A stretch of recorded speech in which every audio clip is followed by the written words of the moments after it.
വിശ്വാസ ജീവിതം നന്നേ ചോദ്യം ചെയ്യപ്പെടുന്ന ഒരു കാലമാണ്. മതജീവിതം അപ്രസക്തമാണെന്നും ഭക്തിയേക്കാൾ പ്രധാനം യുക്തിയാണെന്നും ഈ കാലം നിർബന്ധപൂർവം നമ്മോട് ശഠിക്കുന്നുണ്ട്. അതുകൊണ്ട് തന്നെ വിശ്വാസികൾ ഒരല്പം ആശയക്കുഴപ്പത്തിൽ പെട്ടുപോകുന്നുമുണ്ട്. നാം അനുഷ്ഠിച്ചു വരുന്ന മതാനുഷ്ഠാനങ്ങളിൽ പലതും കാലഹരണപ്പെട്ടു പോയവയാണോ? അത് നിരർത്ഥകമാണോ? അതിന് സാങ്കത്യമില്ലാത്തതാണോ? എന്നിങ്ങനെയുള്ള വലിയ ആശയ സംഘർഷങ്ങൾ ഒരു തലമുറയെ നന്നായി ഭരിക്കുന്ന ഒരു കാലമാണിത്. മലങ്കരയുടെ മനീഷിയായ പുത്രൻ പൗലോസ് മാർ ഗ്രിഗോറിയോസ് മെത്രാപ്പോലീത്ത 50 വർഷങ്ങൾക്ക് മുമ്പ് എഴുതിയ ഒരു കുറിപ്പിൽ ഇനിയൊരു 50 വർഷങ്ങൾക്ക് ശേഷം നടക്കാനിടയുള്ള ഒരു സംഘർഷത്തെക്കുറിച്ച് പരാമർശിച്ചിട്ടുണ്ട്. 1970കളിൽ അദ്ദേഹം എഴുതിയ ഈ കുറിപ്പിൽ ഇപ്രകാരം പറയുന്നു. ഈ 2020കളിൽ നാം അത് വായിക്കുമ്പോൾ ഒരു പ്രവചനത്തിന്റെ ധ്വനി അതിലുണ്ട് എന്ന് നമുക്ക് തോന്നിപ്പോകും. There will be a chance for a conflict between sacramental humanism and scientific humanism. ശാസ്ത്രീയ മാനവികതയും കൗദാശിക മാനവികതയും തമ്മിൽ ഒരാശയ സംഘർഷത്തിന് സാധ്യതയുണ്ട്. ഭക്തി ജീവിതവും യുക്തി ജീവിതവും തമ്മിൽ വലിയൊരാശയ സംഘർഷത്തിന് സാധ്യതയുണ്ട്. ഈ കാലത്തിന്റെ നേരനുഭവങ്ങൾ അത് നമ്മളെ സൂചിപ്പിക്കുന്നുമുണ്ട്. ഭക്തിയാനുസൃതമായ ഒരു ജീവിതം നയിക്കുന്നത് കൊണ്ട് വലിയ പ്രയോജനമൊന്നും ഉണ്ടാവുന്നില്ല എന്നൊരു തോന്നൽ ഈ കാലം നമുക്ക് സമ്മാനിക്കുന്നുമുണ്ട്. വ്യത്യസ്തങ്ങളായ കാരണങ്ങൾ അതിൻ്റെ പിന്നിലുണ്ട്. മതജീവിതം നയിക്കുന്നുവെന്ന് അഭിമാനിക്കുന്നവരുടെ കാപട്യം അതിൻ്റെ ഒരു പ്രധാനപ്പെട്ട കാരണം തന്നെയാണ്. മതജീവിതം അപ്രസക്തമാണെങ്കിൽ നസറേത്തിൽ ഒരു പെൺകുട്ടി ദേവാലയബദ്ധമായി ജീവിച്ച ആ പെൺകുട്ടിയിൽ നിന്നാണ് ക്രിസ്തു ഉരുവായതെന്ന ചരിത്രം നിരർത്ഥകമാണ്. മതജീവിതം അപ്രസക്തമാണെങ്കിൽ ദേവാലയബദ്ധമായി ജീവിച്ചിരുന്ന സക്കറിയാവിനും ഏലിശബായ്ക്കും സത്യത്തിന് സാക്ഷിയാവുന്ന തരത്തിൽ ഒരു മകനുണ്ടാവുക എന്നുള്ളത് അസംബന്ധമാണ്. അതുകൊണ്ട് മതജീവിതം നിരർത്ഥകമല്ല, അത് അസംബന്ധവുമല്ല. പിന്നെയോ അതനുഷ്ഠിക്കുന്നവരുടെ ദൈവത്തിൽ വിശ്വസിക്കുന്നുണ്ട് എന്ന് പറയുകയും പള്ളി ജീവിതം നയിക്കുന്നുണ്ട് എന്ന് അഭിമാനിക്കുകയും ചെയ്യുന്ന നാം ഓരോരുത്തരുടെയും ജീവിതത്തിന്റെ സത്യസന്ധതയില്ലായ്മയാണ് യഥാർത്ഥത്തിൽ ഈ കാലത്തിന്റെ യുക്തിവാദങ്ങളെ കുറെ കൂടി ഇന്ധനമിട്ട് ആളിക്കത്തിക്കുന്നത് എന്ന് പറയാതെ വയ്യ. ഇവിടെയാണ് നമ്മുടെ വിശ്വാസ ജീവിതം ഒന്ന് പുനഃപരിശോധിക്കേണ്ടത്. അതുകൊണ്ടാണ് ഒരു വിരുന്ന് ഭവനത്തെയും വിലാപ ഭവനത്തെയും കൊണ്ട് നമ്മുടെ വിചാരങ്ങൾക്ക് ഞാൻ പ്രാരംഭം കുറിച്ചതും. നമ്മുടെ വിശ്വാസ ജീവിതത്തെ പുനഃപരിശോധിക്കുവാൻ സുദീർഘമായ ഒരു വേദഭാഗം നിങ്ങളോടൊപ്പം തിരഞ്ഞെടുക്കുകയും ആ വേദഭാഗത്തോടൊപ്പം നാം ഒരുമിച്ച് ഇനി യാത്ര ചെയ്യുകയാണ്. വിശുദ്ധനായ മത്തായിയുടെ സുവിശേഷം 14-ാം അധ്യായത്തിൽ ആരംഭിച്ച് 15-ാം അധ്യായം അവസാനിക്കുന്നത് വരെയും ഈ യാത്ര തുടരുകയാണ്.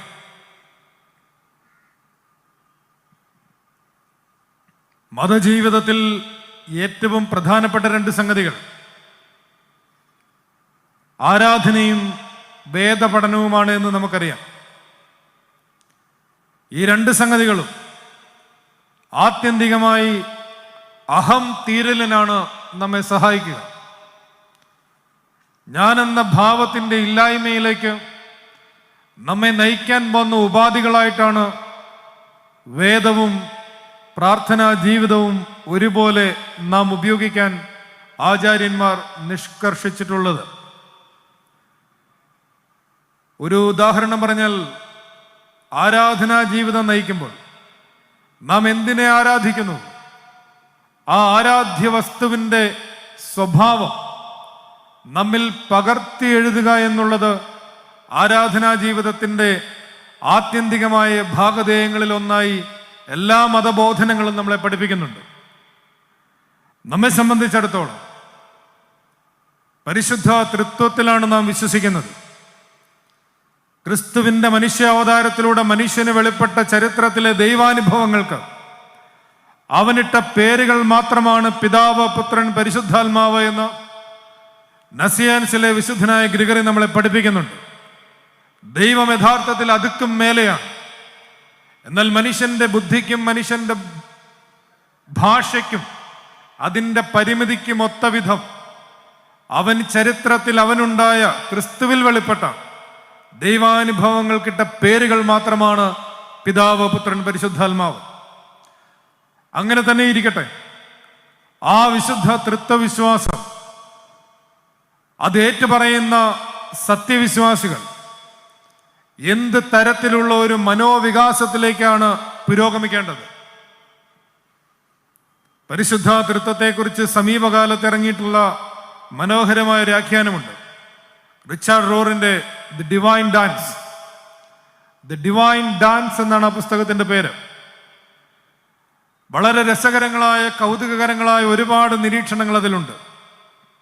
ഇത്രയും വൈദികർ ഇവിടെ ഇരിക്കുന്നത് കൊണ്ട് ഒരു വാക്ക് ഞാൻ പരാമർശിച്ചു കൊള്ളട്ടെ.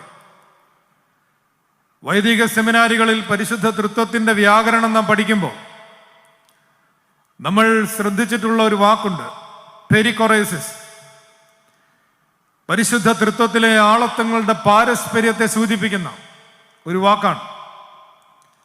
ഈ പെരിക്കൊറേസിസ് എന്ന വാക്ക് ആ ഗ്രീക്ക് വാക്കിൽ നിന്ന് തന്നെയാണ് കൊറിയോഗ്രാഫി എന്നുള്ള വാക്കും നിഷ്പദിക്കുന്നത്. കൊറിയോഗ്രാഫി എന്താണെന്ന് നമുക്കറിയാം. നൃത്ത ചുവടുകളുടെ താളം നിശ്ചയിക്കുന്നതാണ്. വിശുദ്ധ തൃത്വത്തിലെ ഒരു ആനന്ദ നൃത്തത്തെക്കുറിച്ചാണ് അവിടെ പരാമർശിക്കുന്നത്. ആ ഭാഗത്തിൽ ആ പുസ്തകം പരാമർശിക്കുന്നത് ദ ഡിവൈൻ ഡാൻസ് എന്നതിനെ വിശേഷിപ്പിക്കും. ഈ ആനന്ദ നൃത്തത്തിൽ നമ്മളുടെ പ്രമേയൻ പ്രാർത്ഥനകളിൽ നാം ചൊല്ലിയതുപോലെ ഒന്നൊന്നിനേക്കാൾ ചെറുതോ ഒന്നൊന്നിനേക്കാൾ വലുതോ ഒന്നും ആകുന്നില്ല. എല്ലാം സമമാണ്, സാരാംശത്തിൽ ഒന്നാണ്. ഒന്നൊന്നിനെ ചെറുതാക്കുന്നില്ല, സ്വയം വലുതാവുന്നില്ല. ഈ വിശ്വാസത്തിൽ, ഈ ദൈവസങ്കല്പത്തിൽ വിശ്വസിക്കുന്ന ഒരാളെ സംബന്ധിച്ചിടത്തോളം അങ്ങനെ ഒരു മനോവികാസത്തിലേക്ക് അവൻ ഏറ്റുപറയുന്ന പ്രാർത്ഥന, അനുദിനം അവൻ അർപ്പിക്കുന്ന പ്രാർത്ഥന, അനുദിനം അവൻ ചൊല്ലുന്ന ആമേൻ, അത്തരമൊരു മനോവികാസത്തിലേക്ക് അവനെ എത്തിക്കണമെന്നാണ് ആത്യന്തികമായി ഉദ്ദേശിച്ചിട്ടുള്ളത് തന്നെ.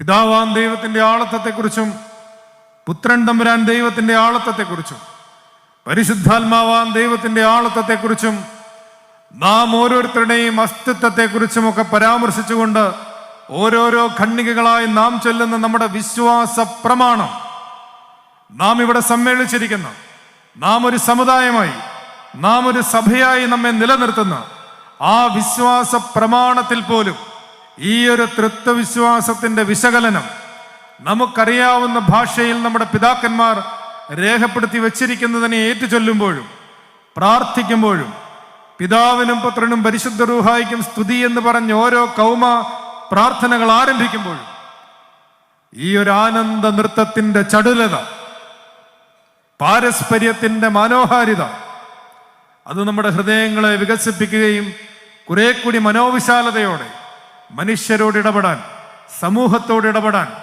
ലോകത്തോട് ഇടപെടാൻ നമ്മെ, നമ്മുടെ ബോധങ്ങളെ പ്രകാശിപ്പിക്കുകയും ചെയ്യേണ്ടതായിട്ടുണ്ട്.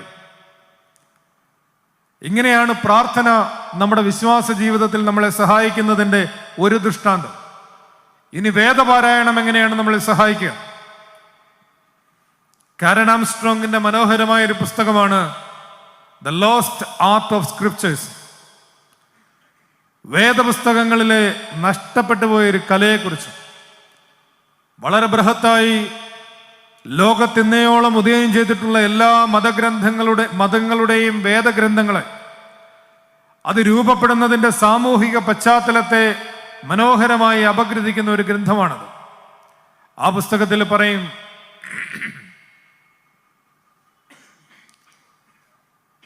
പ്രത്യേകിച്ചും കിഴക്കൻ പാരമ്പര്യങ്ങളിൽ,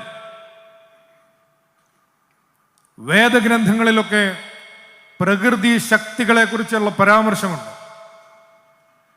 മധ്യപൂർവേഷ്യൻ വേദഗ്രന്ഥങ്ങളിൽ, നമ്മുടെ സത്യവേദ പുസ്തകം പോലെയുള്ള വേദഗ്രന്ഥങ്ങളിൽ സാമൂഹ്യ നീതിയെക്കുറിച്ച്, സോഷ്യൽ ജസ്റ്റിസിനെ കുറിച്ച് ശക്തമായ പരാമർശമുണ്ട്. ജൂബിലി വർഷമൊക്കെ നമ്മുടെ ഓർമ്മയിലുണ്ട്. നിങ്ങൾ ഭൂമിയിൽ പരദേശികളാണ്, ഈ ലോകം ക്ഷണികമാണ്, താൽക്കാലികമാണ് എന്നുള്ള പാഠങ്ങളൊക്കെ സത്യവേദ പുസ്തകത്തിൽ ആവോളമുണ്ട്. ഇങ്ങനെ ഈ ലോകത്തിൻ്റെ ക്ഷണികതയെക്കുറിച്ച് പറയുമ്പോഴും ഈ ലോകത്തിൻ്റെ സാമൂഹിക തുല്യതയെക്കുറിച്ച് പറയുമ്പോഴുമൊക്കെ ഉദ്ദേശിക്കുന്നത് നമ്മുടെ സ്വാർത്ഥതയെ വിഭാടനം ചെയ്യാൻ, നമ്മുടെ അഹത്തെ ഉന്മൂലനം ചെയ്യാനുള്ള ഒരു ഉപാധിയായിട്ടാണ്. പ്രകൃതി രഹസ്യങ്ങളിലേക്ക്, മനുഷ്യബുദ്ധിക്ക് അതീതമായ, മനുഷ്യശക്തിക്ക് അതീതമായ പ്രകൃതിക്ഷോഭങ്ങളിൽ ദൈവസങ്കല്പം ആരോപിച്ചുകൊണ്ട് മനുഷ്യന്റെ നിസ്സാരതയെ സൂചിപ്പിക്കുവാനായി ഒരു വശത്ത് ഒരു പറ്റം വേദഗ്രന്ഥങ്ങൾ ശ്രമിക്കുമ്പോൾ മറുവശത്ത് ഇത്തരത്തിൽ മനുഷ്യന്റെ സ്വാർത്ഥതയെ, അവന്റെ അഹത്തെ വിഭാടനം ചെയ്യാനായി ഒരു പറ്റം വേദഗ്രന്ഥങ്ങൾ ശ്രമിക്കുന്നുണ്ട്. ഇതിൽ എല്ലാം തന്നെ പ്രാർത്ഥനയിലും ആരാധനയിലും വേദപഠനത്തിനുമെല്ലാം ആത്യന്തികമായി ഉദ്ദേശിക്കുന്നത് നമ്മുടെ തമ്പുരാന്റെ മനുഷ്യാവതാരത്തിലൂടെ യേശു തമ്പുരാൻ പഠിപ്പിച്ചിരിക്കുന്ന ഈ സ്വയം വെറുമയാക്കലിന്റെ യഥാർത്ഥ ജീവന കലയാണ്. തന്നെത്താൻ ശൂന്യമാക്കലിന്റെ യഥാർത്ഥമായ ജീവിത കലയാണ് ഇതിലെല്ലാം പഠിപ്പിക്കാൻ ഉദ്ദേശിക്കുന്നത്. ഈ ഒരു പശ്ചാത്തലത്തിൽ നിന്നുകൊണ്ട് നമ്മളിപ്പോൾ ഒരു യാത്ര ആരംഭിക്കുകയാണ്. വിശുദ്ധ മത്തായിയുടെ സുവിശേഷം 14 അധ്യായം 53 വാക്യം. ഈ ഉപമകളെ പറഞ്ഞു തീർന്ന ശേഷം യേശു അവിടം വിട്ട് തൻ്റെ പിതൃനഗരത്തിൽ വന്നു. അവരുടെ പള്ളിയിൽ അവരെ ഉപദേശിച്ചു. അവർ വിസ്മയിച്ചു. ഇവൻ ഈ ജ്ഞാനവും വീര്യപ്രവർത്തികളും എവിടെ നിന്നു? ഇവൻ തച്ചന്റെ മകനല്ലയോ? ഇവന്റെ അമ്മ മറിയ എന്നവളല്ലയോ? ഇവന്റെ സഹോദരന്മാർ യാക്കോബ്, യോസെ, ശീമോൻ, യൂദ എന്നിവർ അല്ലയോ? ഇവന്റെ സഹോദരികളുമെല്ലാം നമ്മോടുകൂടെ ഇല്ലയോ? ഇവൻ ഇതൊക്കെയും എവിടെ നിന്ന് എന്ന് പറഞ്ഞ് അവങ്കിൽ ഇടറിപ്പോയി. യേശു അവരോട്, ഒരു പ്രവാചകൻ തന്റെ പിതൃനഗരത്തിലും സ്വന്തം ഭവനത്തിലുമല്ലാതെ ബഹുമാനമില്ലാത്തവനല്ല എന്ന് പറഞ്ഞു. 13 അധ്യായം 58 വാക്യം ശ്രദ്ധിക്കണം. അവരുടെ അവിശ്വാസ നിമിത്തം അവിടെ വളരെ വീര്യപ്രവർത്തികൾ അവന് ചെയ്യാനായില്ല. ഇവിടെ ആദ്യം പരാമർശിക്കുന്നത് യേശുവിൻ്റെ പിതൃനഗരത്തിലുണ്ടായ അനുഭവമാണ്. യേശു തമ്പുരാന്റെ പിതൃനഗരത്തിൽ യേശു തമ്പുരാൻ എത്തുന്ന സന്ദർഭത്തിൽ തൻ്റെ സ്വന്തക്കാർ അവനെ അഭിസംബോധന ചെയ്യുന്നത്, അവനോട് പെരുമാറുന്നത് വളരെ വ്യക്തമായി ഇവിടെ സൂചിപ്പിക്കുന്നു. അതിൻ്റെ ഒരു സംഗ്രഹമായി 13 അധ്യായം 58 വാക്യം പറയുന്നു, അവരുടെ അവിശ്വാസ നിമിത്തം. സ്വന്തക്കാരുടെ അവിശ്വാസം, ഇതാണ് ഒന്നാമത്തെ നമ്മുടെ വിചാരം.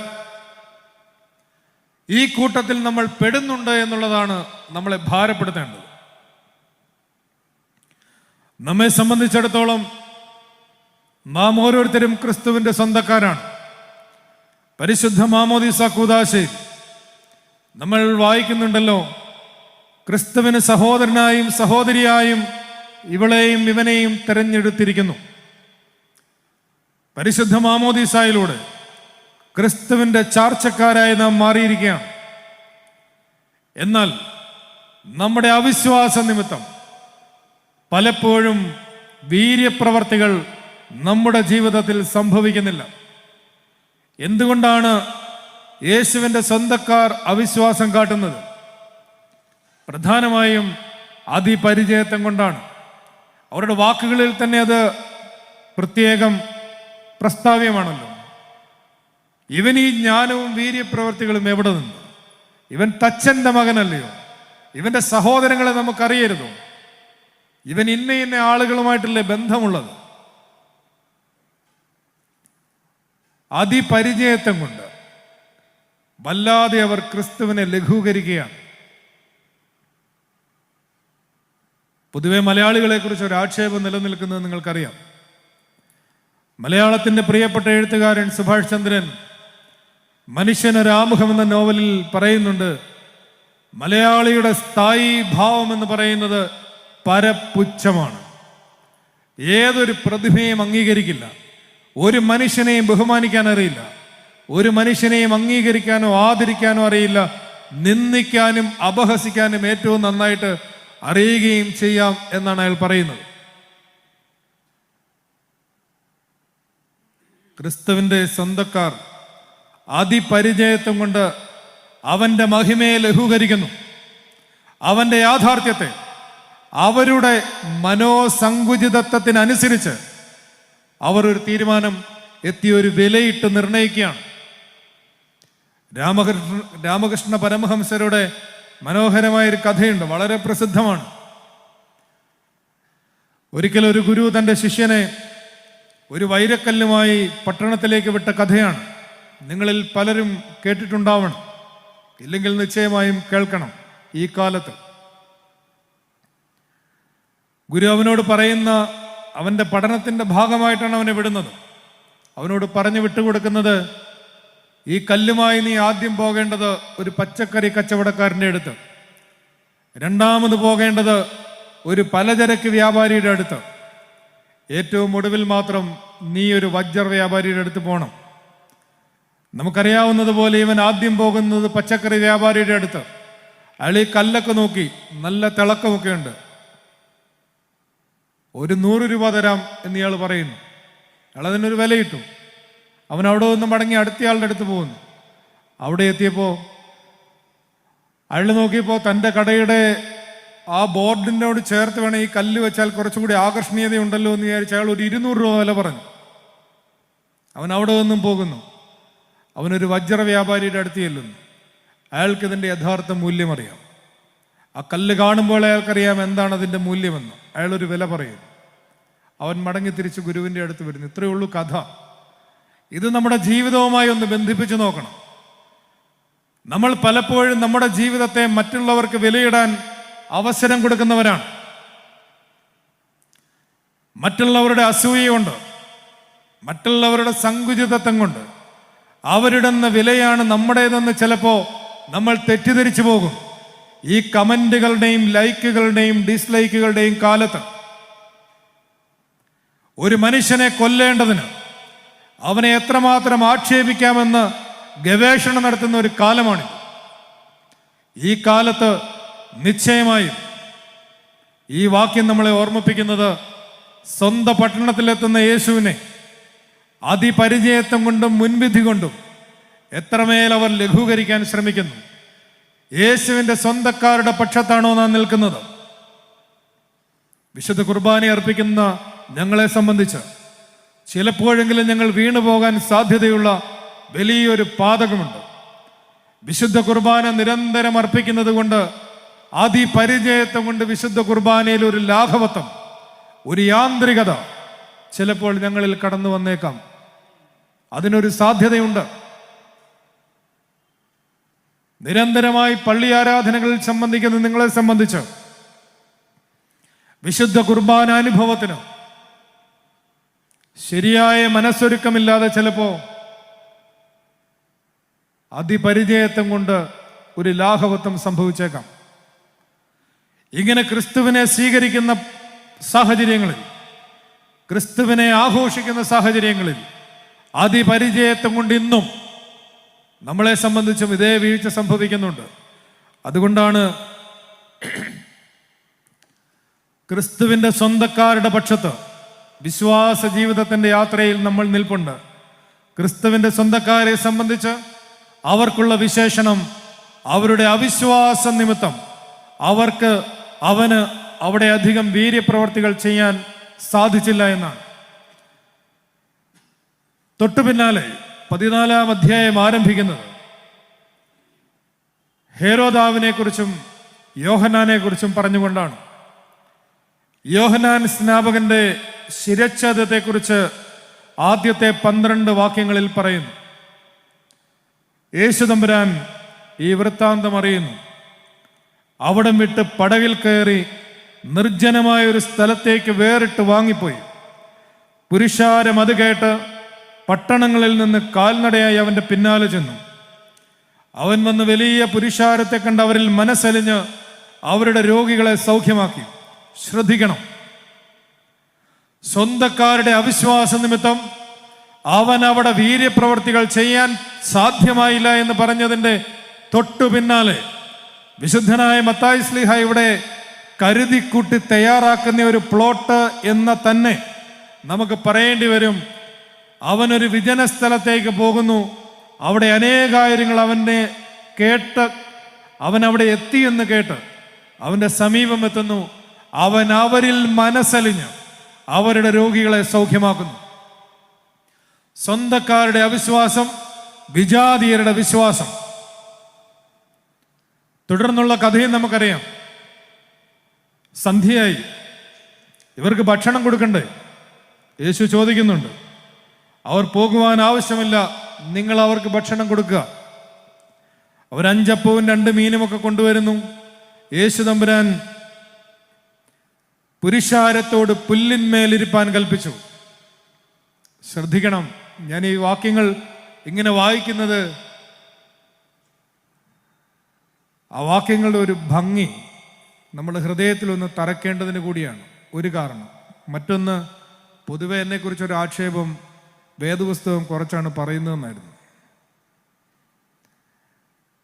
യേശു തമ്പുരാൻ അവരെ പുല്ലിന്മേൽ ഇരുത്തി. എത്ര കെയറാണ് അവിടെ ഉള്ളത് അല്ലേ?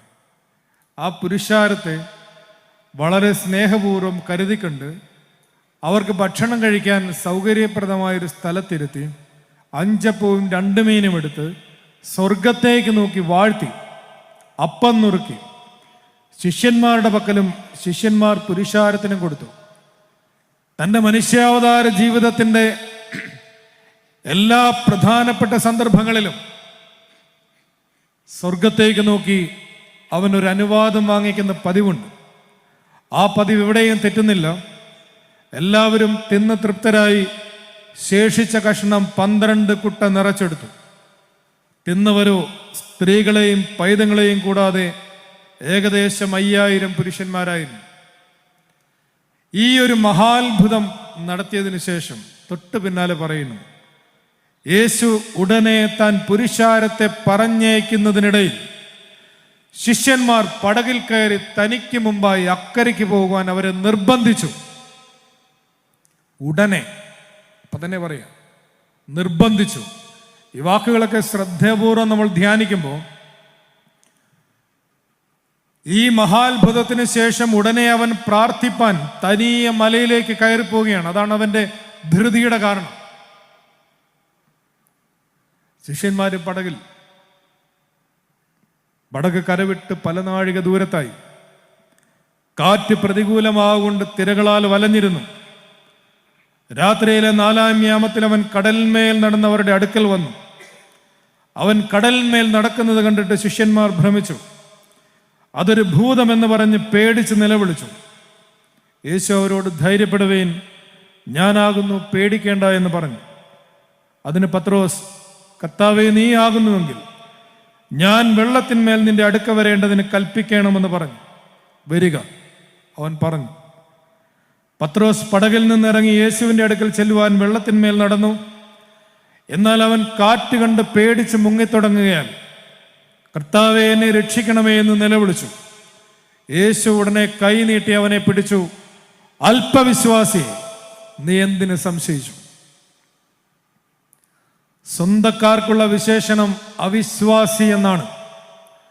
കൂടെ നടന്ന് പഠിച്ച ശിഷ്യന്മാർക്കുള്ള വിശേഷണം അല്പവിശ്വാസി എന്നാണ്. ഇത് 2ാമത്തെ ഗണമാണ്. സ്വന്തക്കാരുടെ ഗണത്തിൽ നമ്മൾ പെടുന്നുണ്ട്. അതുപോലെ തന്നെ ഈ 2ാമത്തെ ഗണത്തിലും ക്രിസ്തുവിനെ കുറിച്ച് എത്രയോ വർഷങ്ങളായി നമ്മൾ തിരുവചനത്തിൽ നിന്ന് പഠിക്കുന്നു, ആരാധനയിലൂടെ ജ്ഞാനമാർജിക്കുന്നു. എന്നിട്ടും അല്പവിശ്വാസി എന്നൊരു വിളി ഇവിടെയുണ്ട്. അതിനൊരു സാധ്യത ഇവിടെ കിടപ്പുണ്ട്. മറ്റെല്ലായിടങ്ങളെയും പോലെ ശീമോൻ പത്രോസ് ഈ തവണയും എടുത്തു ചാടുകയാണ്.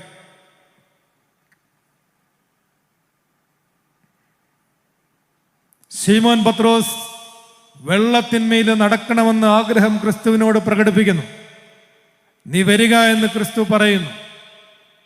ആദ്യ ചുവട് ക്രിസ്തുവിനെ നോക്കി ഇറങ്ങുന്നവൻ 2-ാം ചുവട് കാറ്റ് കണ്ടു.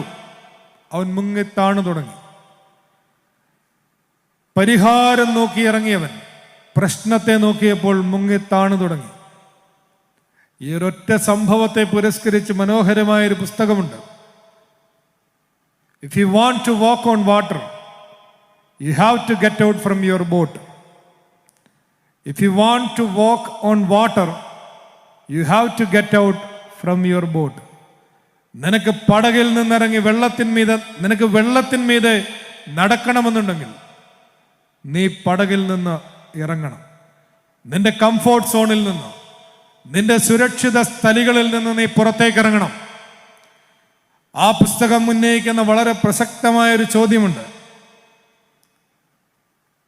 ക്രിസ്തുവില്ലാത്ത പടക് വേണോ, അതോ ക്രിസ്തുവുള്ള ഇളകി മറിയുന്ന കടൽ വേണം?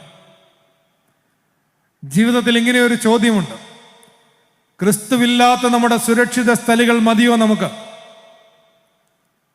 അതോ ഇളകി മറിയുന്ന സാഹചര്യത്തിലും ക്രിസ്തുവിനോട് കൂടെ ആയിരിക്കാനാണോ നാം അഭിലഷിക്കുന്നത്? ക്രിസ്തുവില്ലാത്ത പടക് മതിയെങ്കിൽ നമ്മുടെ സുരക്ഷിതമായി നമ്മൾ നിർമ്മിച്ചിരിക്കുന്ന നമ്മളുടെ പതിവ് ശീലങ്ങളുടെ ലാവണങ്ങളിൽ തന്നെ കഴിഞ്ഞുകൂടാനാണ് നമുക്കിഷ്ടമെങ്കിൽ പരിഹാരത്തിന് നേർക്കല്ല നമ്മൾ നോക്കുന്നത്. ജീവിതത്തിൽ പ്രതിസന്ധികൾ ഉണ്ടാകുമ്പോൾ പരിഹാരമാർഗമായിരിക്കില്ല നമ്മുടെ മുമ്പിൽ തെളിയുന്നത്. ആ പ്രതിസന്ധികൾ നമ്മെ വീണ്ടും വീണ്ടും ഭാരപ്പെടുത്താനിടയുണ്ട്. സുധാമൂർത്തിയുടെ മനോഹരമായ ഒരു പുസ്തകം മുത്തശ്ശിയെ ഞാൻ വായിക്കാൻ പഠിപ്പിച്ചതും മറ്റ് കഥകളും എന്ന് പറഞ്ഞു. അതിൽ അവരുടെ ഒരു അനുഭവം പറയുന്നത് ഇപ്രകാരമാണ്. ആയമ്മ കോളേജുകളിലൊക്കെ ക്ലാസ്സുകൾ എടുക്കാൻ പോകുന്ന സമയത്ത് ഒരു കോളേജിൽ ക്ലാസ് എടുക്കുന്നു. അപ്പോൾ ആ ക്ലാസ്സിലെ കുഞ്ഞുങ്ങളെല്ലാവരും കൂടി അവരോട് ചോദിക്കുന്നു, മാഡം, ഞങ്ങൾക്ക് ഭയങ്കര ടെൻഷനാണ്, ജീവിതത്തിൽ ഈ ടെൻഷൻ അതിജീവിക്കാൻ എന്താണ് മാർഗം? അപ്പോൾ അവർ രാമായണത്തിലെ ഒരു ദൃഷ്ടാന്തമാണ് പറഞ്ഞു കൊടുക്കുന്നത്. രാമായണത്തിൽ രാമരാവണ യുദ്ധം നടക്കുന്നു. രാവണന്റെ മകൻ ഇന്ദ്രജിത്ത് അമ്പെയ്ത് ലക്ഷ്മണന്റെ ശരീരത്തിൽ ശരം കൊണ്ട് ലക്ഷ്മണൻ മോഹാലസ്യപ്പെട്ട് വീണ് കിടക്കുന്നു. രാമൻ യുദ്ധം നിർത്തി അമ്പും വില്ലും താഴെ വെച്ചു. വലിയ പരാജയ ഭീതിയിലേക്ക് ആ പക്ഷം പോകുമ്പോൾ വാനരപ്പട ഒന്നാകെ നിരാശരായി നിൽക്കുന്ന സന്ദർഭത്തിൽ രാമൻ പറയുന്നു, ലക്ഷ്മണൻ ജീവിക്കാതെ മാർഗമില്ല, ലക്ഷ്മണന് എഴുന്നേൽക്കാതെ ഇനി യുദ്ധമുണ്ടാവില്ല. ഒടുവിൽ പരിഹാരം കിട്ടി, മൃതസഞ്ജീവനി കൊണ്ടുവരണം. മൃതസഞ്ജീവനി ഉള്ളത് മരുത്വാമലയിലാണ്. അപ്പോൾ അതെടുക്കാനായിട്ട് ആര് പോകും? ഹനുമാൻ. ഹനുമാൻ ഇങ്ങനെ പേടിച്ചരണ്ട് നിൽക്കുമ്പോൾ ജാംബവാൻ വന്നിട്ട് ഹനുമാനെ നന്നായി പ്രോത്സാഹിപ്പിക്കുന്നു. ജാംബവാൻ എന്ന് പറയുമ്പോൾ നമ്മുടെ സ്വാഗത പ്രസംഗമൊക്കെ പോലെയാണ്, നന്നായിട്ട് ഇങ്ങനെ ഉയർത്തി ഉയർത്തി പറയുന്ന ആളാണ്. അപ്പോൾ ആ ഹനുമാനെ നന്നായിട്ട് അങ്ങ് ബൂസ്റ്റ് ചെയ്തു, നമ്മുടെ ഇപ്പോഴത്തെ ഭാഷയിൽ പറഞ്ഞാൽ നന്നായിട്ട് തള്ളി. അപ്പോൾ ഹനുമാന് യഥാർത്ഥത്തിൽ കുറച്ചൊക്കെ ഒരു ആത്മവിശ്വാസമായി. ഇപ്പോൾ പോയേക്കാമെന്ന് വിചാരിക്കുകയാണ്. ഹനുമാനെ സംബന്ധിച്ച് പുരാണത്തിൽ പറയുന്നത് അയാൾക്ക് എത്ര വേണമെങ്കിലും ചെറുതാകാനും എത്ര വേണമെങ്കിലും വലുതാകാനും കഴിയുമെന്നാണ്. അയാൾ ഒരൊറ്റ പറക്കലാണ് കടലിൻ്റെ മീതെ കൂടെ. പോകുന്ന വഴിക്ക് ഛായാഗ്രഹിണിയൊക്കെ കാണുന്ന കഥയൊക്കെ നമുക്കറിയാം. അയാളിങ്ങനെ പറന്ന് പോകുന്ന സന്ദർഭത്തിൽ മരുത്വാമലയിലെത്തി. പക്ഷെ അയാൾ ആയുർവേദമൊന്നും പഠിച്ചിട്ടില്ലാത്തത് കൊണ്ട് മൃതസഞ്ജീവനി ഏതാണെന്ന് അയാൾക്ക് പിടികിട്ടുന്നില്ല. മുഴുവൻ ചെടിയും കാടും പടർപ്പുമാണ്. അവസാനം ആ ഒരു ആശയക്കുഴപ്പത്തിൽ നിൽക്കുകയാണ്. എത്രയും പെട്ടെന്ന് മരുന്നുമായി ലങ്കയിൽ തിരിച്ചു ചെന്നില്ലെങ്കിൽ രാമൻ യുദ്ധം തുടങ്ങില്ല. പ്രശ്നം ഒരു മല പോലെ നിൽക്കുകയാണ് ഹനുമാന്റെ മുമ്പിൽ. ഹനുമാൻ എന്ത് ചെയ്യുക? ആ മലയേക്കാളും അങ്ങ് വലുതായി. എന്നിട്ട് അയാൾ ഇത് കയ്യിൽ കോരിയെടുത്ത് ഇങ്ങനെ അങ്ങ് പറന്നുപോയി. നമ്മൾ ആ പടമൊക്കെ കണ്ടിട്ടുണ്ട്. പ്രശ്നം ഒരു മല പോലെ അയാളുടെ മുമ്പിൽ നിൽക്കുകയാണ്. അയാൾ ആ പ്രശ്നത്തെക്കാൾ വലുതായി. ഇതാണ് സുധാമൂർത്തി ആ കുട്ടികളോട് പറഞ്ഞു കൊടുത്തത്. നമ്മുടെ ജീവിതത്തിൽ ചെറിയ ചെറിയ പ്രശ്നങ്ങൾ ഉണ്ടാകുമ്പോൾ നമ്മെ സംബന്ധിച്ച് നമ്മളിങ്ങനെ ഊതി പെരിപ്പിച്ച് പ്രശ്നം അങ്ങനെ മല പോലെ വലുതാക്കുകയും നമ്മളങ്ങ് ചെറുതാവുകയും ചെയ്യും. ഇവിടെ നേരെ തിരിച്ചാണ്. പ്രശ്നം അത്ര വലുതായിരുന്നാലും നമ്മൾ അതിനേക്കാൾ ഇത്തിരി കൂടി വലുതായി ചിന്തിക്കണം. അതിനേക്കാൾ കുറെ കൂടി വിശാലമായി ചിന്തിക്കുമ്പോൾ വേറൊരു വീക്ഷണകോണിൽ നിന്ന് അതിനെ ദർശിക്കുവാനും ഒരുപക്ഷെ ആ നിമിഷം വരെ നമ്മുടെ ഹൃദയത്തിൽ തോന്നാത്ത ഒരു പരിഹാരമാർഗം അവിടെ തെളിയാനും സാധ്യതയുണ്ട്. ഇവിടെ അല്പവിശ്വാസികളെ എന്ന് ശിഷ്യന്മാരെ വിളിക്കുമ്പോൾ നമ്മൾ ഒരു കാര്യം വിസ്മരിച്ചു പോകരുത്. 3.5 വർഷക്കാലം അവനോട് കൂടെ നടന്ന് അവൻ ചെയ്ത വീര്യപ്രവർത്തികൾ കണ്ട് അതിശയിച്ച ആളുകളാണ്. ഈ തൊട്ടു മുമ്പ് ആ രാത്രിയുടെ 4-ാം യാമത്തിൽ പടക് ഇളകി മറിയുന്നതിന് കുറച്ച് മണിക്കൂറുകൾക്ക് മുമ്പാണ് 5 അപ്പവും 2 മീനും എടുത്ത് അവൻ 5000-ത്തിലധികം ആളുകളെ പരിപോഷിപ്പിച്ചത്. എന്നിട്ടും ഇവർക്കെന്താണ് അവനിൽ വിശ്വാസം വരാത്തത്? നമ്മെ അതിശയിപ്പിക്കുന്ന മറ്റൊരു കഥാപാത്രം തിരുവെഴുത്തിലുണ്ട്. നീതിമാനായ ജോസഫ് പിതാവ്. ക്രിസ്തു പിച്ച വെച്ച് നടക്കുന്ന കുഞ്ഞാണ് അയാളുടെ കൂടെ. അവന്റെ ഒരു വീര്യപ്രവൃത്തികളും അയാൾ കാണുന്നില്ല. ഒരു സ്വപ്നത്തിന്റെ പിന്നാലെയാണ് അയാൾ. ആ പിഞ്ചു കുഞ്ഞിനെയും കൊണ്ട് അവന്റെ അമ്മയെയും കൊണ്ട് നസറേത്തിലേക്ക്, മിസ്രൈമിലേക്ക്, ബേത്ലഹേമിലേക്ക് ഇങ്ങനെ നെട്ടോട്ടം ഓടുന്നത്. ആ മനുഷ്യന്റെ വിശ്വാസത്തിന്റെ ആഴം എത്രയായിരിക്കും? അതുകൊണ്ടാണ് നീതിമാനായ ജോസഫിന്റെ വിശ്വാസം സഭയുടെ വിശ്വാസത്തിന്റെ ആധാരശിലയാണെന്ന് കപ്പദോക്കിയിലെ വലിയ ബസേലിയോസും അതുപോലെ തന്നെ അന്ത്യോക്യയിലെ മാർ ഇഗ്നാത്തിയോസും ഒരുപോലെ എഴുതുന്നത്. അന്ത്യോക്യയിലെ ഇഗ്നാത്തിയോസ് ന്യൂറോനോ വളരെ വിശദമായി തന്നെ ഈ ഭാഗത്തെ പരാമർശിക്കുന്നുണ്ട്. ജോസഫിന്റെ വിശ്വാസത്തെക്കുറിച്ച് സാത്താനിൽ നിന്ന് ദൈവം മറച്ചുവെച്ച 3 രഹസ്യങ്ങൾ 2 കാവൽക്കാരൻ ജോസഫായിരുന്നത്രേ. 3 രഹസ്യങ്ങൾ സാത്താനിൽ നിന്ന് ദൈവം മറച്ചു വെച്ചിരുന്നു അത്രേ. ഒന്ന്, പരിശുദ്ധ കന്യക മറിയാമിന്റെ നിത്യകന്യകാത്വം. മറ്റൊന്ന്, യേശുമശിഹായുടെ തിരുപ്പിറവി. 3, മശിഹായുടെ മരണം. ഇതിലാദ്യത്തെ 2 കാവൽക്കാരനും സൂക്ഷിപ്പുകാരനുമായി നീതിമാനായ ജോസഫിനെയാണ് ചരിത്രത്തിൽ ദൈവം തെരഞ്ഞെടുത്തത് എന്ന് ഇഗ്നാത്തിയോസ് ന്യൂറോനോ എഴുതുന്നുണ്ട്. ആദ്യ നൂറ്റാണ്ടുകളിൽ തന്നെ മഹാനായ സെയിന്റ് ബേസിൽ 4-ാം നൂറ്റാണ്ടിൽ അത് അടിവരയിട്ട് ഉറപ്പിക്കുന്നുണ്ട്. അദ്ദേഹത്തിന്റെ ഒരു ഹോമിലിയിൽ സാന്ദർഭികമായി പറയട്ടെ, ദേവാലയത്തിനും ബലിപീഠത്തിനും മധ്യേ സക്കറിയ പുരോഹിതൻ കൊല്ലപ്പെടുന്നതിന്റെ കാരണം അദ്ദേഹം എഴുതുന്നു. അദ്ദേഹം അതിന് ആധാരം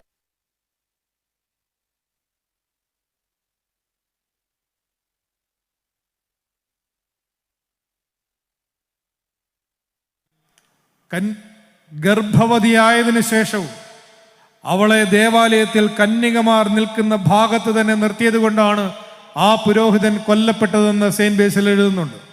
ഞാൻ സാന്ദർഭികമായി പിതാക്കന്മാരുടെ എഴുത്തുകളിൽ പരാമർശിക്കുന്ന ആ വസ്തുതകളെ സൂചിപ്പിച്ചു എന്ന് മാത്രമേ ഉള്ളൂ. നീതിമാനായ ജോസഫ് പിതാവിന്റെ വിശ്വാസം, ആഴമേറിയ വിശ്വാസം ഈ അല്പവിശ്വാസത്തെയും നമ്മുടെ അല്പവിശ്വാസങ്ങളെയും വെല്ലുവിളിക്കാൻ പോന്നതാണ് എന്ന് പറയാതെ വയ്യ. ഇനി 3-മതൊരു കൂട്ടരുണ്ട്. അതിലേക്ക് പ്രവേശിക്കും മുമ്പ് തൻ്റെ സ്വന്തക്കാരുടെ അവിശ്വാസത്തിന് ശേഷം താൻ വിജന പ്രദേശത്ത് പോയി അനേകായിരങ്ങളെ സുഖപ്പെടുത്തി എന്ന് ബോധപൂർവം വിശുദ്ധ മത്തായി ശ്ലീഹ രേഖപ്പെടുത്തി എന്ന് പറയാനുള്ള കാരണമായിട്ട് ഈ അല്പവിശ്വാസികളുടെ, ശിഷ്യന്മാരുടെ അല്പവിശ്വാസത്തിന് സമാന്തരമായി 34-ാം വാക്യത്തിൽ നമ്മൾ വായിക്കുന്നു, അവർ അക്കരെ എത്തി ഗന്നസരേത്ത് ദേശത്ത് ചെന്നു. അവിടുത്തെ ജനങ്ങൾ അവൻ ആരെന്നറിഞ്ഞ് ചുറ്റുമുള്ള നാട്ടിലെല്ലാം ആളയച്ച് ദീനക്കാരെയൊക്കെയും അവന്റെ അടുക്കൽ കൊണ്ടുവന്നു. അവന്റെ വസ്ത്രത്തിന്റെ തൊങ്ങൽ മാത്രം തൊടുവാൻ അനുവാദം ചോദിച്ചു. തൊട്ടവർക്കൊക്കെയും സൗഖ്യം വന്നു. കൂടെ നടക്കുന്നവർക്ക് അവിശ്വാസം, അല്പവിശ്വാസം. ദാ ഇവിടെ വിജാതീയരായ മനുഷ്യർ വന്ന് അവന്റെ കുപ്പായത്തിന്റെ തൊങ്ങലിൽ തൊട്ട് സൗഖ്യം പ്രാപിക്കുന്നു. 2 എക്സ്ട്രീം അവസ്ഥകളെയാണ് വളരെ മനോഹരമായി പ്ലോട്ട് തിരിച്ച് സുവിശേഷകൻ ഇവിടെ രേഖപ്പെടുത്തി വയ്ക്കുന്നത്. ഇനി 3-മതൊരു കൂട്ടരെ കുറിച്ച് കൂടി പരാമർശമുണ്ട്. 15-ാം അധ്യായം തുടങ്ങുമ്പോൾ, അനന്തരം യെരൂശലേമിൽ നിന്ന് പരീശന്മാരും ശാസ്ത്രിമാരും യേശുവിന്റെ അടുക്കൽ വന്നു. നിന്റെ ശിഷ്യന്മാർ പൂർവന്മാരുടെ സമ്പ്രദായം ലംഘിക്കുന്നത് എന്താ? അവർ ഭക്ഷിക്കുമ്പോൾ കൈ കഴുകുന്നില്ലല്ലോ എന്ന് പറഞ്ഞു. അവൻ അവരോട് ഉത്തരം പറഞ്ഞത്, നിങ്ങളുടെ സമ്പ്രദായം കൊണ്ട് നിങ്ങൾ ദൈവകൽപ്പന ലംഘിക്കുന്നത് എന്താ? അപ്പനെയും അമ്മയെയും ബഹുമാനിക്കുക എന്നും അപ്പനെയോ അമ്മയോ ദുഷിക്കുന്നവൻ മരിക്കണമെന്നും ദൈവം കൽപ്പിച്ചുവല്ലോ. നിങ്ങളോ ഒരുത്തൻ അപ്പനോട് എങ്കിലും അമ്മയോടെങ്കിലും നിനക്ക് എന്നാൽ ഉപകാരമായി വരേണ്ടത് വഴിപാടെന്ന് പറഞ്ഞാൽ അവൻ അപ്പനെ ബഹുമാനിക്കേണ്ട എന്ന് പറയുന്നു. ഇങ്ങനെ നിങ്ങളുടെ സമ്പ്രദായത്താൽ നിങ്ങൾ ദൈവവചനത്തെ ദുർബലമാക്കിയിരിക്കുന്നു. കപടഭക്തിക്കാരെ, നിങ്ങളെക്കുറിച്ച് യെശയ്യാവ്, ഈ ജനം അധരം കൊണ്ട് എന്നെ ബഹുമാനിക്കുന്നുവെങ്കിലും അവരുടെ ഹൃദയം എന്നെ വിട്ട് അകന്നിരിക്കുന്നു. മാനുഷ്യ കൽപ്പനകളായ ഉപദേശങ്ങളെ അവർ പഠിപ്പിക്കുന്നത് കൊണ്ട് എന്നെ വ്യർത്ഥമായി ഭജിക്കുന്നു എന്നിങ്ങനെ പ്രവചിച്ചത് ഒത്തിരിക്കുന്നു. പിന്നെ ഒരു പ്രസ്താവന കൊണ്ട് അവരുടെ അതുവരെയുള്ള വാദമുഖങ്ങളെ ക്രിസ്തു അവസാനിപ്പിക്കുകയാണ്. വായ്ക്കകത്തേക്ക് പോകുന്നതല്ല, വായിൽ നിന്ന് പുറത്തേക്ക് വരുന്നത് കൂടുതൽ ശ്രദ്ധിക്കണം എന്ന് പറയുന്നു. ഇവിടെ പരാമർശിക്കുന്ന ആളുകൾ മതത്തിൻ്റെ പ്രമാണികളാണ്, മതത്തിൻ്റെ അധ്യക്ഷന്മാരാണ്, മതത്തിൻ്റെ നടത്തിപ്പുകാരാണ്. അവരുടെ അന്ധവിശ്വാസം എന്ന് വേണമെങ്കിൽ പറയാവുന്ന തരത്തിലുള്ള വിശ്വാസമാണ് ഇവിടെ അവർ ക്രിസ്തുവിനോട് പ്രകടിപ്പിക്കുന്നത്. ചെയ്യുന്നത് എന്തെന്നറിയാത്ത തരത്തിലുള്ള വിശ്വാസം. കാര്യങ്ങൾ ചെയ്യുന്നുണ്ട്, ആരൊക്കെയോ ചെയ്തതുപോലെ ഞങ്ങളും ചെയ്യുന്നുണ്ട്. അതുകൊണ്ടാണ് ക്രിസ്തു അവരോട് പറയുന്നത്, നിങ്ങൾ അധരങ്ങൾ കൊണ്ട് എന്നെ ബഹുമാനിക്കുന്നു, ഹൃദയം കൊണ്ട് നിങ്ങൾ എന്നോട് അകന്നിരിക്കുന്നു. നമ്മളും മതത്തിൻ്റെ നടത്തിപ്പുകാരാണ്, മതപ്രമാണികളാണ്, മതജീവിതം നയിക്കുന്നുവെന്ന് നമ്മൾ ആദ്യമേ പറഞ്ഞതുപോലെ അഭിമാനിക്കുന്ന ആളുകളാണ്. പക്ഷെ നമ്മൾ ഹൃദയം കൊണ്ട് അവനോട് അകന്നിരിക്കുന്നു. നമ്മുടെ അധരങ്ങളിൽ അവനെ നമ്മൾ സ്തുതിക്കുന്നു. ഈ കാപട്യത്തെയാണ് ക്രിസ്തുവിടെ മറ്റൊരാളെ കൊണ്ട് തിരുത്തിക്കുന്നത്. സ്വന്തക്കാരുടെ അവിശ്വാസത്തെ നിർജ്ജന പ്രദേശത്തുള്ള ജനങ്ങളുടെ വിശ്വാസം കൊണ്ട് അവൻ തിരുത്തുന്നത് പോലെ ശിഷ്യന്മാരുടെ അല്പവിശ്വാസത്തെ വിജാതീയർ തൊങ്ങലിൽ തൊട്ട് സൗഖ്യം പ്രാപിക്കുന്ന സംഭവം കൊണ്ട് അവൻ തിരുത്തുന്നത് പോലെ ഈ മതജീവിതം നയിക്കുന്നുവെന്ന് അഭിമാനിക്കുന്ന ആളുകളുടെ അന്ധവിശ്വാസത്തെ, അങ്ങനെ തന്നെ പറയാമല്ലോ, ആ അന്ധവിശ്വാസത്തെ അവൻ തിരുത്തുന്നത് ഒരു കനാന്യ സ്ത്രീയെ കൊണ്ടാണ്. അത് 21-ാം വാക്യത്തിൽ നമ്മൾ കാണുന്നുണ്ട്. ക്രിസ്തു ഇവർക്കുള്ള ഉത്തരങ്ങളെല്ലാം കൊടുത്തതിന് ശേഷം യേശു അവിടം വിട്ട് സോർ, സീദോൻ എന്ന പ്രദേശങ്ങളിലേക്ക് വാങ്ങിപ്പോയി. വിശുദ്ധ മത്തായി ശ്ലീഹ എത്ര രസകരമായിട്ടാണ് ഈ പ്ലോട്ടുകൾ തിരിച്ചു വെക്കുന്നത്. 3 സംഭവങ്ങൾക്കും സമാന്തരമായി 3 തിരുത്തൽ ശക്തികൾ കൂടി, തിരുത്തൽ സ്പേസുകൾ കൂടി, ഇടങ്ങൾ കൂടി ശ്ലീഹ ഇവിടെ ഒരുക്കി വെക്കുന്നുണ്ട്. പിതാക്കന്മാർ ഭംഗിയായി ഇതിനെ വ്യാഖ്യാനിക്കുമ്പോൾ പറയും, ആ ദേശത്തു നിന്നൊരു കനാന്യ സ്ത്രീ വന്നവനോട്, കർത്താവേ ദാവീദ് പുത്ര, എന്നോട് കരുണ തോന്നണമേ, എൻ്റെ മകൾക്ക് ഭൂതോപദ്രവം കഠിനമായിരിക്കുന്നു എന്ന് പറഞ്ഞു. പോപ്പ് ഷെനോഡ മൂന്നാമൻ കോപ്റ്റിക് ഓർത്തഡോക്സ് പാത്രിയർക്കീസ് ആയിരുന്ന മഹാതാപസനായ പിതാവ്, അനേകം ഗ്രന്ഥങ്ങൾ എഴുതിയിട്ടുള്ള പിതാവ്, അദ്ദേഹം യോനയെക്കുറിച്ച് എഴുതിയ പുസ്തകത്തിൽ അദ്ദേഹം പറയുന്നുണ്ട്, യേശു തമ്പുരാൻ തെരഞ്ഞെടുക്കപ്പെട്ട പലരെയും തിരുത്താൻ പുറത്തുള്ള പലരെയും ഉപയോഗിക്കുന്നുണ്ട്. ഉറങ്ങിപ്പോയ യോനയെ ഉണർത്താൻ ഉപയോഗിക്കുന്നത് കപ്പൽ തൊഴിലാളികളെയാണ്. ഭയത്തിന്റെ ആലസ്യത്തിൽ പെട്ടുപോയ ശീമോൻ പത്രോസിനെ ഉണർത്താൻ ഗലീലാക്കാരി പെൺകുട്ടിയാണ് ഉപയോഗിക്കുന്നത്. മതത്തിന്റെ കപട ജീവിതത്തിൽ പെട്ടുപോയ ആചാര്യന്മാരെ ഉണർത്താൻ പുറജാതിക്കാരിയായ ഒരു സ്ത്രീയാണ് ഉപയോഗിക്കുന്നത്. പരീശന്റെ വങ്കത്തരത്തെ ഉണർത്താൻ ചുങ്കക്കാരനെയാണ് ഉപയോഗിക്കുന്നത്. ഇങ്ങനെ തിരുവെഴുത്തിലുടനീളം എത്രയോ ദൃഷ്ടാന്തങ്ങളുണ്ട് എന്ന് അദ്ദേഹം പറയും. അതിലൊരു ദൃഷ്ടാന്തമാണ് ഇവിടെ. മതജീവിതം നയിക്കുന്നുണ്ട് എന്ന് ദുരഭിമാനപ്പെടുന്ന ആളുകളെ തിരുത്താനുള്ള കൃത്യമായ ഒരു വ്യക്തിയായിട്ടാണ് ഈ കനാന്യ സ്ത്രീയെ അവതരിപ്പിക്കുന്നത്. അത് വെറുതെ പറയുന്നതല്ല. ആ സംഭവം നമ്മൾക്കറിയാം. അവൾ എത്രമാത്രം അവനോട് ഇങ്ങനെ സംവദിക്കുകയാണ്. അവളൊരു വാഗ്വാദം തന്നെ നടത്തുന്നുണ്ട്. അവൻ പറയുകയാണ്, ഇസ്രായേൽ ഗ്രഹത്തിലെ കാണാതെ പോയ ആടുകളുടെ അടുക്കലേക്കല്ലാതെ എന്നെ അയച്ചിട്ടില്ല എന്ന് അവളോട് പറയുന്നുണ്ട്. കർത്താവേ, എന്നെ സഹായിക്കണമേ എന്ന് അവൾ വീണ്ടും പറഞ്ഞവന്റെ കാൽക്കൽ വീഴുകയാണ്. അവൻ പറയുന്നു, മക്കളുടെ അപ്പമെടുത്ത് നായ്ക്കുട്ടികൾക്ക് ഇട്ടുകൊടുക്കുന്നത് നന്നല്ല. അതിനവൾ, കർത്താവേ, നായ്ക്കുട്ടികളും ഉടയവരുടെ മേശയിൽ നിന്ന് വീഴുന്ന നുറുക്കുകൾ തിന്നുന്നുണ്ടല്ലോ എന്ന് പറഞ്ഞു. യേശു അവളോട് ഈ പറയുന്ന വാക്ക് ശ്രദ്ധിക്കുക. നമ്മൾ ആദ്യം മുതലേ ഇപ്പോൾ സംസാരിച്ചു വരുന്ന ആ വിഷയം ഇവിടെ അവസാനിക്കുകയാണ്. സ്ത്രീയെ, നിന്റെ വിശ്വാസം വലിയത്, നിന്റെ ഇഷ്ടം പോലെ നിനക്ക് ഭവിക്കട്ടെ. ഈ ഒരു വിശ്വാസത്തെയാണ് ഈ ഒരു സംഭവത്തിന്റെ ക്ലൈമാക്സായി, ഇതിന്റെ ഒരു പാരമ്യമായി തിരുവെഴുത്ത് അവതരിപ്പിക്കുന്നത്. 13-ാം അധ്യായത്തിൽ ആരംഭിക്കുന്ന ഒരു യാത്രയാണിത്. ഇത് 15-ാം അധ്യായത്തിൽ അവസാനിക്കുമ്പോൾ അവിടെയും തീരുന്നില്ല. 29-ാം വാക്യം പറയുന്നു, യേശു അവിടെ നിന്ന് യാത്രയായി ഗലീല കടലരികെ ചെന്ന് മലയിൽ കയറി അവിടെ ഇരുന്നു.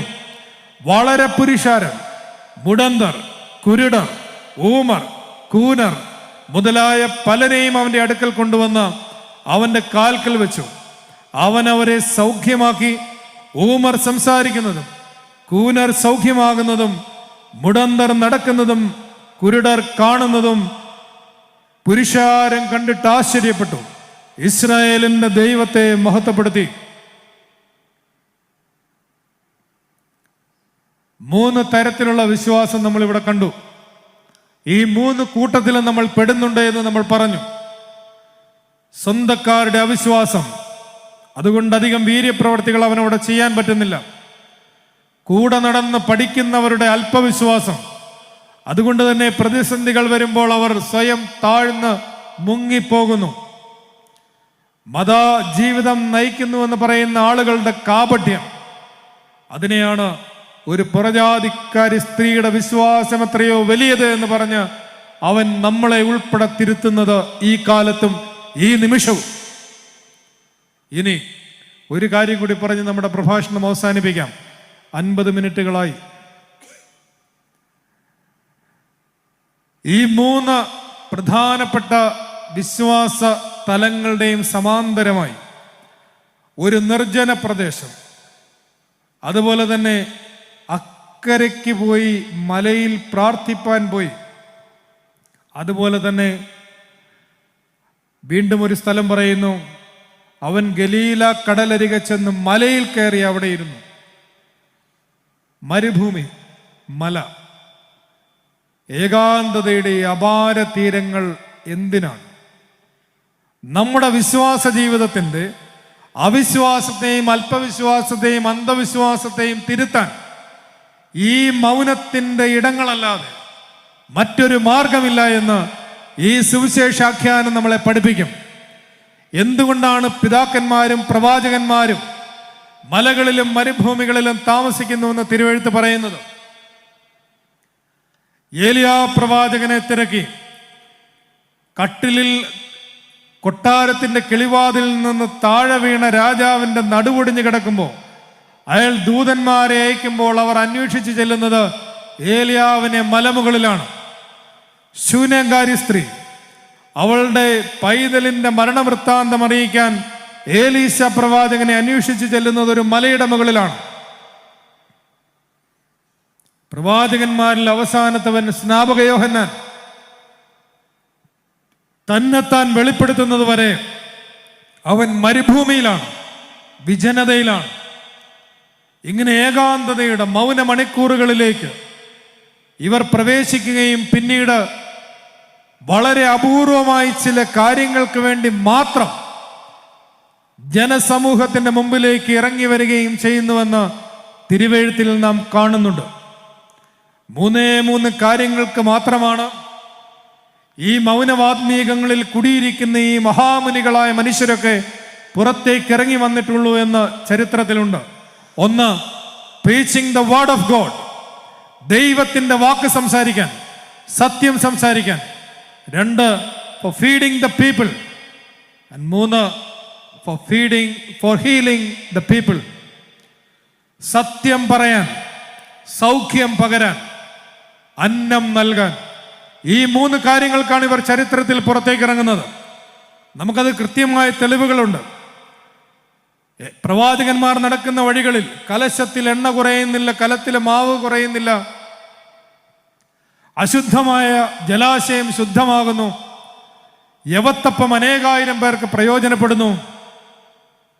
ഇങ്ങനെ അപ്പമായി അഭയമായി അവരിങ്ങനെ ചരിത്രത്തിലൂടെ സഞ്ചരിക്കുകയാണ്.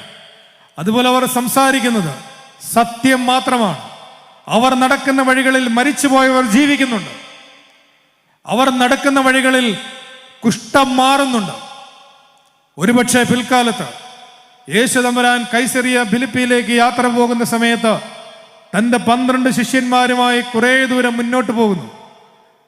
മാർഗമധ്യേ യേശു നിൽക്കുന്നു. തിരിഞ്ഞു തൻ്റെ ശിഷ്യന്മാരോട് ചോദിക്കുന്നു, ജനങ്ങൾ എന്നെക്കുറിച്ച് എന്ത് പറയുന്നു? അപ്പോൾ അവർ പറഞ്ഞ പേരുകൾ, ചിലർ ഏലിയാവെന്ന്, ചിലർ പ്രവാചകന്മാരിൽ ചിലരെന്ന്, ചിലർ യോഹന്നാനെന്ന്. ഈ പേരുകളൊക്കെ അവർ സദൃശ്യപ്പെടുത്താൻ അക്കാലത്ത് ജീവിച്ചിരുന്ന യഹൂദന്മാർ ക്രിസ്തുവിനെ ഈ പേരുകളോട് സദൃശ്യപ്പെടുത്താനുള്ള കാരണം മറ്റൊന്നാവില്ലല്ലോ. നസറേത്തിലെ ആ ചെറുപ്പക്കാരൻ മഹാപുരോഹിതനായ കയ്യാപ്പാവിൻ്റെ ദാസന്മാർ പറഞ്ഞതുപോലെ, ഈ മനുഷ്യൻ സംസാരിക്കുന്നത് പോലെ ഒരു നാളും ആരും സംസാരിച്ച് ഞങ്ങൾ കേട്ടിട്ടില്ല എന്ന് പറഞ്ഞതുപോലെ തികച്ചും വ്യത്യസ്തമായി, എന്നാൽ അതിസാധാരണക്കാരനായി ആ സാധാരണ മനുഷ്യരുടെ ഇടയിൽ നടന്ന ആ ചെറുപ്പക്കാരൻ, അവൻ സംസാരിച്ചത് സത്യമാണ്. അവൻ നടന്ന വഴികളിൽ സൗഖ്യമുണ്ട്, അവൻ നടക്കുന്ന വഴികളിൽ അപ്പമുണ്ട്, അന്നമുണ്ട്, അഭയമുണ്ട്. അതുകൊണ്ട് തന്നെയാണ് തങ്ങളുടെ വേദചരിത്രത്തിലെ മഹാരഥികളായ പൂർവഗാമികളുടെ ഒരു സദൃശ്യത്തിലേക്ക് അവനെ സാദൃശ്യപ്പെടുത്താൻ അക്കാലത്ത് ജീവിച്ചിരുന്ന യഹൂദന്മാർ തയ്യാറായത് എന്ന് നമുക്ക് ബോധ്യപ്പെടുന്നതിൽ തെറ്റുണ്ട് എന്ന് എനിക്ക് തോന്നുന്നില്ല. ഈ മൗനവാത്മീകങ്ങളിലിരുന്ന് അവർ തങ്ങളെ തന്നെ തയ്യാറാക്കിയതിനെ കുറിച്ച് എത്രയോ വായനകളും പഠനങ്ങളും നമ്മുടെ പാരമ്പര്യത്തിലുണ്ട്. ഒന്ന് മാത്രം പറഞ്ഞ് ഞാൻ എൻ്റെ വാക്കുകളെ ഉപസംഹരിക്കുകയാണ്. തെരഞ്ഞെടുക്കപ്പെട്ട ജനമായ ഇസ്രായേൽ ഏകദേശം 430 വർഷങ്ങളോളം മിസ്രൈമിൽ അടിമത്തത്തിലായിരുന്നു എന്ന് നമുക്കറിയാം. ക്രിസ്തീയ വിശ്വാസത്തിൽ അതിൻ്റെ ആധ്യാത്മിക വിചാരങ്ങളിൽ പലതും പുറപ്പാട് സംഭവവുമായി ബന്ധപ്പെട്ട് നിൽക്കുന്നുവെന്ന് നമുക്കറിയാം. ഈജിപ്തിലെ അടിമത്തം, അവിടെ നിന്നുള്ള ഒരു വിമോചനം, മരുഭൂമിയിലൂടെയുള്ള പ്രയാണം, വാഗ്ദത്തം ചെയ്യപ്പെട്ടിരിക്കുന്ന ഒരു ദേശം, ഈ പഴയ നിയമത്തിലെ സംഭവങ്ങളെല്ലാം നമ്മളുടെ ക്രൈസ്തവ ആധ്യാത്മികതയിലും നിറഞ്ഞു നിൽക്കുന്ന സംഗതികൾ കൂടിയാണ് എന്ന് നമുക്കറിയാമല്ലോ. പൈശാചികമായ അടിമത്തം, ഈജിപ്തിൽ നിന്ന് എങ്ങനെയാണോ ചെങ്കടൽ കടന്ന് മോശ ഇസ്രായേൽ ജനത്തെ വിമോചിപ്പിച്ച് പുറത്തേക്ക് കൊണ്ടുവന്നത്, അതുപോലെ പിശാചിന്റെ അടിമത്തത്തിൽ നിന്നും പരിശുദ്ധ മാമോദീസയാകുന്ന ജലഗർഭത്തിലൂടെ നമ്മെ വിശ്വാസ ജീവിതത്തിന്റെ പ്രാരംഭത്തിലേക്ക് പ്രവേശിപ്പിക്കുന്നു. ഇഹലോക ജീവിതമാകുന്ന മരുഭൂമിയിൽ കൂടി നമ്മളും പ്രയാണം ചെയ്യുന്നു. ദൈവജനമായ ഇസ്രായേൽ മരുഭൂമിയിൽ കൂടി 40 സംവത്സരം പ്രയാണം ചെയ്യുമ്പോൾ അവർക്ക് പരീക്ഷകളുണ്ട്, പ്രലോഭനങ്ങളുണ്ട്, പ്രതിസന്ധികളുണ്ട്, രോഗങ്ങളുണ്ട്, മരണങ്ങളുണ്ട്, വേർപാടുകളുണ്ട്. നമ്മുടെ ഐഹിക ജീവിത വ്യാപാര കാലത്തും ഇതെല്ലാം നമ്മളും നേരിടുന്നുണ്ട്. എന്നാൽ ഒരു പ്രതീക്ഷ അവർക്കുള്ളതുപോലെ നമുക്കുമുണ്ട്. നമുക്കായി വാഗ്ദാനം ചെയ്യപ്പെട്ടിരിക്കുന്ന ഒരു കനാൻ ദേശമുണ്ട്. നമുക്കൊരു പ്രതീക്ഷയുണ്ട്. അതാണ് നമ്മളുടെ വിശ്വാസ പ്രമാണത്തിന്റെ അവസാനത്തെ ഖണ്ഡികയിൽ നമ്മൾ ചൊല്ലുന്നത്, പാപമോചനത്തിനുള്ള മാമോദീസ ഒരിക്കൽ മാത്രമാകുന്നു എന്ന് ഞങ്ങൾ ഏറ്റുപറഞ്ഞ് മരിച്ചുപോയവരുടെ ഉയർപ്പിലും വരുവാനുള്ള ലോകത്തിലെ പുതിയ ജീവനുമായി ഞങ്ങൾ നോക്കി പാർക്കുന്നു. ഈ ഭൂമിയിലെ പാർപ്പ്, ഈ ഭൂമിയിലെ വാസം വരുവാനുള്ള ലോകത്തിലെ പുതിയ ജീവന് വേണ്ടി ഉള്ളതാണ് എന്ന് വളരെ കൃത്യമായി നമ്മുടെ വിശ്വാസ പ്രമാണത്തിൽ നമ്മൾ ഏറ്റുപറഞ്ഞ് ആമേൻ പറയുന്ന വാക്കാണ്. ഇതുകൊണ്ടാണ് പുറപ്പാട് സംഭവം നമ്മളുടെ ജീവിതവുമായി, ആത്മീയ ജീവിതവുമായി വളരെ ബന്ധപ്പെട്ട് നിൽക്കുന്നുവെന്ന് പറയുന്നത്. ഈ പുറപ്പാട് ആരംഭിക്കുന്നതിന് മുമ്പ് 430 വർഷം അവരിങ്ങനെ മിസ്രൈമിൽ അടിമത്തത്തിലായിരുന്നു എന്ന് നമുക്കറിയാം. ഈ അടിമത്തം ഒരു പരിധിവരെ പല സാംസ്കാരികമായ സ്വാധീനങ്ങളും അവരിൽ ചെലുത്തിയിട്ടുണ്ട് എന്ന് പറയുന്ന ബൈബിൾ പണ്ഡിതന്മാരുണ്ട്. മരുഭൂമി എന്ന് പറയുന്നത് പിശാചിന്റെ അധിവാസ സ്ഥലമാണ്. ആ പിശാചിന്റെ അധിവാസ സ്ഥലത്തേക്ക് പോയി അവനെ കീഴ്പ്പെടുത്തുന്നതാണ് സന്യാസം, അല്ലെങ്കിൽ താപസ ജീവിതത്തിൻ്റെ ഒരു മുഖമുദ്ര എന്ന് പഠിപ്പിക്കുന്ന ഒരു പാഠം നമ്മളുടെ അസറ്റിക്കൽ ട്രഡീഷനിൽ നന്നായി ഉണ്ട് എന്ന് നിങ്ങൾക്കറിയാം. യോഗാത്മക പാരമ്പര്യത്തിൽ ക്രൈസ്തവ താപസന്മാരുടെ എഴുത്തുകളിലെല്ലാം ഈ ഒരു ആശയം രൂപപ്പെടുന്നത് വേദപുസ്തക പശ്ചാത്തലത്തിൽ നിന്നുകൊണ്ട് തന്നെയാണ്. അതിന് സ്വാധീനം ചെലുത്തിയിട്ടുള്ള ഒരു സാഹചര്യത്തെക്കുറിച്ചാണ് ഞാൻ പറയുന്നത്. മിസ്രൈമിലെ ഇസ്രയേലിൻ്റെ അടിമത്തം. ഈജിപ്ഷ്യൻ ഗോഡ്സ് എന്ന് പറഞ്ഞാൽ പുസ്തകങ്ങളുണ്ട്, സിനിമകളുണ്ട്.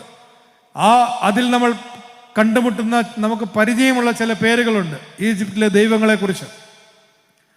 BC ഒരു 5-ാം നൂറ്റാണ്ടിലൊക്കെ പ്രബലമായി നിന്ന ദൈവങ്ങളാണ് ഐസിസും ഒസിരീസും സെറ്റുമൊക്കെ. ഇതിൽ ഐസിസും ഒസിരീസും നാഗരികതയുടെ ദൈവങ്ങളാണ്, ഗോഡ്സ് ഓഫ് സിവിലൈസേഷൻ. അവർ നല്ല നിർമ്മിതികളുടെ, പട്ടണങ്ങളുടെ, ക്രമബദ്ധതയുടെ അടയാളങ്ങളാണ്. എന്നാൽ അവരുടെ സഹോദരൻ സെറ്റ് എന്ന് പറയുന്ന ദേവൻ, Set is a god of disorder. അവൻ താമസിക്കുന്ന സ്ഥലമാണ് മരുഭൂമി, ഡെസേർട്ട്. അവിടെ ഒന്നും നനവില്ല, അവിടെ ഒന്നും കിളിർക്കില്ല, അവിടെ ഒന്നും മുളയ്ക്കില്ല. സർഗാത്മകമായ ഒന്നും തന്നെ, സൃഷ്ടിപരമായ ഒന്നും തന്നെ അവിടെ സംഭവിക്കില്ല. ഇതാണ് സാഹചര്യം. നമുക്കറിയാമല്ലോ, അമേരിക്കയിൽ നമ്മളിപ്പോൾ പ്രസംഗത്തിന് പോയി ഒരാഴ്ച അവിടെ നിന്നിട്ട് തിരിച്ചു വരുമ്പോൾ തന്നെ ചിലപ്പോൾ നമ്മളൊക്കെ യാ എന്നൊക്കെ പറയും. അപ്പൊ ഈ 430 വർഷം വേറൊരു സംസ്കാരത്തിൽ ജീവിച്ചിരുന്ന ആളുകൾ, അവരുടെ വേദഗ്രന്ഥങ്ങളിൽ ചെറിയ സൂചനകൾ ഈ സാംസ്കാരിക സ്വാധീനത്തിൻ്റെതുണ്ട് എന്ന് ബൈബിൾ പണ്ഡിതന്മാർ പഠിപ്പിക്കുന്നുണ്ട്. അതിൻ്റെ പ്രത്യക്ഷമായ ഒരു സൂചന വേദപുസ്തകം, എബ്രായ വേദം ആരംഭിക്കുമ്പോൾ ആദിയിൽ ദൈവം ആകാശവും ഭൂമിയും സൃഷ്ടിച്ചു. ഭൂമി പാഴായും ശൂന്യമായും ഇരുന്നു. ആഴത്തിന്മീതെ ഇരുളുണ്ടായിരുന്നു. ദൈവത്തിൻ്റെ ആത്മാവ് വെള്ളത്തിന്മീതെ പരിവർത്തിച്ചു. ഭൂമി പാഴായും ശൂന്യമായും ഇരുന്നു. സെമിനാരി ക്ലാസ്സിൽ നമ്മൾ പഠിച്ച വാക്കാണ് കയോസ്. ഭൂമി പാഴായും ശൂന്യമായും ഇരിക്കുക ഒരു കയോട്ടിക് സിറ്റുവേഷനാണ്. അവ്യക്തതയുടെ, അവ്യവസ്ഥയുടെ, അരാജകത്വത്തിൻ്റെ, അക്രമത്തിൻ്റെ സൂചനയാണ് അവിടെ ഉള്ളത്. അതിൽ നിന്നാണ് ദൈവം വെള്ളത്തിൻ്റെ ആത്മാവ്, വെള്ളത്തിന്മേൽ ദൈവത്തിൻ്റെ ആത്മാവ് പരിവർത്തിക്കുന്നു. അതുകൊണ്ട് അവിടെ ആദ്യം സൃഷ്ടിയിൽ വെള്ളം, പാഴും ശൂന്യവുമായി ഇടത്ത ഒരു ചെറിയ നനവാണ്. അവിടെയാണ് സൃഷ്ടി ആരംഭിക്കുന്നത്. പിന്നെ ഓരോരോ ദിവസം സൃഷ്ടികർമ്മം കൃത്യമായി എന്തൊക്കെയാണ് നടക്കുന്നത് എന്ന് ഏദൻ തോട്ടത്തിന്റെ നിർമ്മിതിയെക്കുറിച്ചാണ് പറയുന്നത്. പാഴും ശൂന്യവുമായ നിലത്തെ ഒരു തോട്ടമായി പരിവർത്തിപ്പിക്കുന്നതിനെ കുറിച്ചാണ്. From a desert to a garden. മരുഭൂമിയിൽ നിന്ന് തോട്ടത്തിന്റെ നിർമ്മിതിയാണ് ഇവിടെ സംഭവിക്കുന്നത്. ആ നിർമ്മിതിയെക്കുറിച്ച് നമ്മൾ പറയുന്നത് അത് കോസ്മോസ് എന്നാണ് പറയുക. ഖയോസിൽ നിന്ന് കോസ്മോസിലേക്ക്. കോസ്മെറ്റിക്സ് എന്ന് പറഞ്ഞാൽ അറിയാമല്ലോ, കോസ്മെറ്റോളജിയുടെ ഡോക്ടർമാർ വരെ ഇപ്പോഴുണ്ട്. എന്താണ് കോസ്മെറ്റിക്സിന്റെ ഉപയോഗം? നമ്മുടെ മുഖത്തൊക്കെ എന്തെങ്കിലും വൈരൂപ്യങ്ങളുണ്ടെങ്കിൽ, എന്തെങ്കിലും മാർക്കുകളൊക്കെ ഉണ്ടെങ്കിൽ അതൊക്കെ മാറ്റി നമ്മളെ കുറെ കൂടി സുന്ദരമാക്കും, കുറെ കൂടി ഓർഡറിലാക്കും, കുറെ കൂടി നന്നാക്കിയെടുക്കും. കോസ്മോസ് എന്ന് പറഞ്ഞാൽ ലോകം എന്നർത്ഥമുണ്ട്, അതുപോലെ തന്നെ ഓർഡർ എന്നും അർത്ഥമുണ്ട്. ഖയോസിന്റെ അർത്ഥം ഡിസോർഡറും കോസ്മോസിന്റെ അർത്ഥം ഓർഡറുമാകുമ്പോൾ മരുഭൂമിയെ തോട്ടമാക്കി പരിണമിപ്പിക്കുന്നു എന്ന് പറയുമ്പോൾ സൃഷ്ടി എന്ന് പറയുന്നത് തന്നെ ഇതാണ്. മരുഭൂമിയിലേക്ക് പ്രവാചകന്മാർ പോയി അധിവസിച്ചു.